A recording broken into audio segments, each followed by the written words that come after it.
నీ బ్రతుకులో ఎదురయ్యే ప్రతి శ్రమ దేవుడు ఎందుకు అనుమతించాడో తెలుసా? శ్రమలలో నిన్ను నాశనం చేయటానికి కాదు. ఒక రోజు రాబోతుంది, తప్పకుండా ఆ శ్రమ నుండి నా దేవుడు విడిపించబోతున్నాడు. మరి ఎందుకు అనుమతించాడో తెలుసా? నీ జీవితంలో దేవుడు చేసిన కార్యం రాబోయే కాలాలలో నీ పిల్లలకు నువ్వు సాక్ష్యం చెప్పాలని.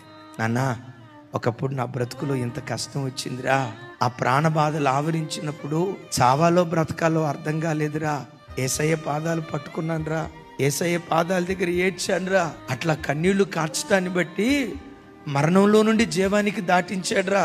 నీ బ్రతుకులో నీకేదైనా కష్టం వస్తే యేసయ్య పాదాలు పట్టుకోరా, నన్ను విడిపించిన దేవుడు నిన్ను కూడా విడిపిస్తాడని నీ పిల్లలకు నీ బ్రతికే ఒక సాక్ష్యంగా ఉండాలని సాక్ష్యం కొరకే నీకు శ్రమను అనుమతించాడు. ఈరోజు నీకు అనుమతించిన ప్రతి శ్రమ రేపటి దినాన దేవుడు సాక్ష్యంగా మార్చబోతున్నాడు.